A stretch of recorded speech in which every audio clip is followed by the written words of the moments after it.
کہ ہر معاشرے کے اندر کچھ جنہیں ہم سمجھیں گے کہ گمراہ کن طبقات ہیں، گمراہ کرنے والے، ان کی تبلیغی سول سروس موجود ہوتی ہے، انہیں تنخواہیں ملتی ہیں اسی کی کہ وہ آپ کے نظریے کی نفی کریں اور اپنا نظریہ، اپنا عقیدہ پھیلائیں۔ یہ لوگ ادھار کھائے بیٹھے ہوتے ہیں، یہ سمجھنے کے موڈ میں کبھی نہیں ہوتے، ان کا تو انداز مناظرانہ ہوتا ہے، بس سمجھنا سمجھانا پیش نظر نہیں ہوتا۔ You have to meet them in their own elements۔ اگر نہیں کریں گے تو عوام الناس پر بہت برا اثر ہوگا۔ عوام الناس جو ہیں وہ تو پھر زیر اثر آ جائیں گے ان کے، جیسے کہ پادری فینڈر آیا تھا انڈیا میں، ابھی جب کہ ایسٹ انڈیا کمپنی کی حکومت شروع ہوئی تھی، کلکتے ہی سے انگریز شروع ہوئے تھے، کلکتے ہی سے مشنری ورک شروع ہوا تھا، وہیں پہلا پریس لگا تھا، وہیں اردو کی بائبل چھپی تھی، اور اس نے تمام مسلمان علماء سے مناظرے کیے، بنگال کے، بہار کے، یو پی کے، سب کو ہراتا ہوا، شکست دیتا ہوا دلی پہنچ گیا، اور دلی کی جامع مسجد کی سیڑھیوں پر کھڑے ہو کر اس نے اعلان کیا، اے مسلمانوں، میں وہاں سے یہاں تک آ گیا ہوں، تمہارا کوئی عالم میرا مقابلہ نہیں کر سکا۔ اس کی وجہ یہ کہ ہمارے علماء نہ بائبل پڑھتے تھے، نہ تورات پڑھتے تھے، ان کا اصل سبجیکٹ تھا فقہ، اس لیے کہ انہیں سرکاری جو حکومت مسلمانوں کی تھی اس کے اندر قاضی اور مفتی کے عہدے، اور قاضی اور خطیب جامع مسجد کے یہ عہدے تھے، تو سول سروس کے لیے جو نصاب بنا ہوا تھا وہاں، اس میں قانون کی اہمیت تھی سب سے زیادہ، تو فقہ پڑھتے تھے،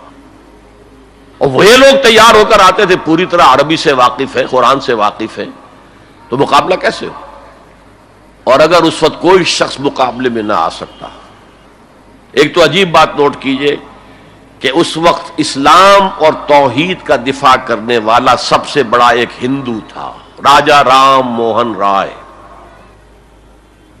آئینہ تثلیث اس نے کتاب لکھی ہے جس میں کہ ٹرینٹی جو عیسائیت کی بنیاد ہے اس کی نفی کی اور توحید کا اثبات کیا۔ بہرحال پادری فینڈر کے مقابلے میں کوئی اگر نہ آتا تو کیا اثر ہوتا علماء پر؟ ویسے ہمیں انگریزوں نے فتح کر لیا، ہمارے مذہب کو عیسائیوں نے فتح کر لی، لیکن اللہ کا فضل ہوا، کرم ہوا، ضلع مظفر نگر کا ایک قصبہ کیرانہ ہے، مولانا رحمت اللہ کیرانوی رحمت اللہ علیہ، وہ میدان میں آئے، انہوں نے شکست فاش دی، فینڈر کو بھاگ گیا ہندوستان سے وہ۔ تو یہ جدال اس کو قرآن کہتا ہے، مناظرہ نہیں، عام لفظ استعمال ہوتا ہے مناظرہ، قرآن کہتا ہے مجادلہ، لیکن اس کے لیے بھی کیا کہتا ہے؟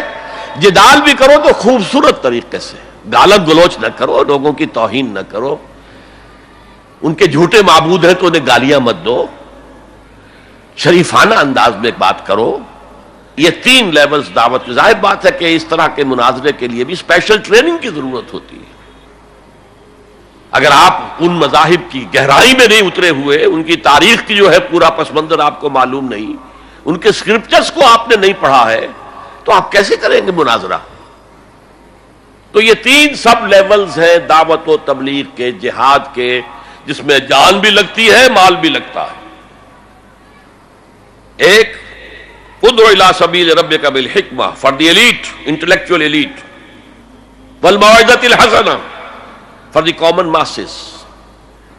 وجادلہم باللتی ہی احسن، اور جدال اور مجادلہ کرو ان کے ساتھ، لیکن بہت عمدہ طریقے سے، خوش اسلوبی سے، اس میں تہذیب ہونی چاہیے، شائستگی ہونی چاہیے، اگر وہ کہیں اس سے نیچے گر رہے تو مت گرنا۔